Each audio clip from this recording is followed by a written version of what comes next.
खबर छत्तीसगढ़ के राजनांदगांव से है, जहां शहर के नगर निगम राजनांदगांव में प्रधानमंत्री आवास योजना पर एक कार्यशाला आयोजित की गई।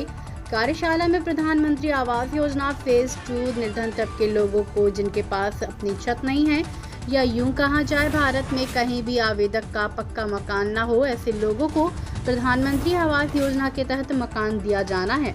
नगर निगम में आयोजित कार्यशाला में जानकारी दी है कि पहले चरण में मकान बनाने की शासकीय राशि में वृद्धि की गई है। इसके अलावा प्रधानमंत्री आवास योजना के तहत वर्ग फुट में भी इजाफा किया गया है।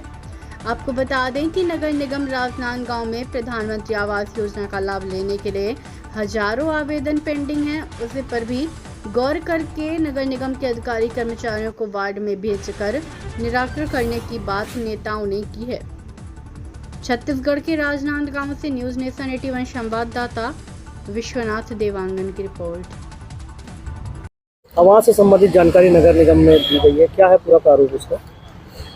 देश के यशस्वी प्रधानमंत्री आदरणीय नरेंद्र मोदी जी जब से प्रधानमंत्री बने हैं तब से भारत देश में रहने वाले गरीबों की चिंता कर रहे हैं, उनके रहने के लिए छांव की चिंता कर रहे हैं, बेघर लोगों को घर देने के लिए प्रयास कर रहे हैं। इसी दिशा में प्रधानमंत्री आवास योजना पार्ट 2 का कल पूरे देश में लॉन्चिंग हुआ है 14 नवंबर के शुभ अवसर पर।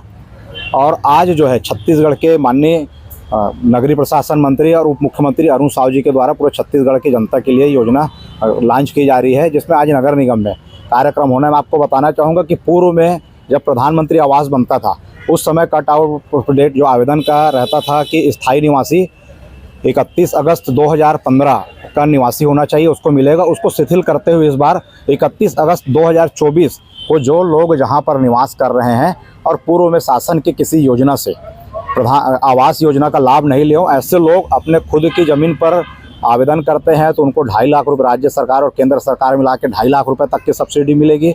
यदि उनके पास ज़मीन नहीं है और जो AHP योजना के अंतर्गत प्रधानमंत्री आवास का निर्माण किया गया है तो उनको भी जो है सब्सिडी दे करके आवास उपलब्ध कराया जाएगा। कोई बड़ा मकान बनाना चाहता है और बैंक फाइनेंस करके जो हाउसिंग लोन फाइनेंस के माध्यम से बनाना चाहते हैं तो उनको ब्याज दर में छूट दे करके कुल मिला के ये बोल सकते हैं कि प्रधानमंत्री जी चाहते हैं कि हर व्यक्ति का अपना खुद का आशियाना होना चाहिए, अपना घर होना चाहिए।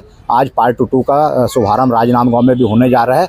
आपके माध्यम से मेरी अपील है, जिन लोगों ने अभी तक आवास योजना का लाभ नहीं लिया है वो सब नगर निगम में आ करके अपना आवेदन जमा करें और किसी भी प्रकार की इसमें उनको सहयोग नहीं मिलती है या उनके आवेदन में आगे पीछे होता है तो अपने वार्ड पार्षद से भी संपर्क करके अपने आवेदन को दुरुस्त करवा सकते हैं।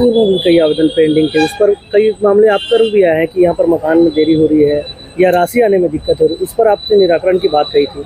जितने कार्य प्रारंभ हैं पूर्व में जो स्वीकृत हुए हैं उन कामों को पूरा करवाया जा रहा है। उसके बाद में भी यदि ऐसा लगता है कि किसी को राशि मिलने में असुविधा हो रही है तो वो मुझसे आके या नगर निगम आयुक्त महोदय से आके संपर्क कर सकते हैं। उनको किसी भी प्रकार की असुविधा ना हो, ये नगर निगम प्रशासन और हम लोग मिलकर के चिंता करेंगे। आपका नाम?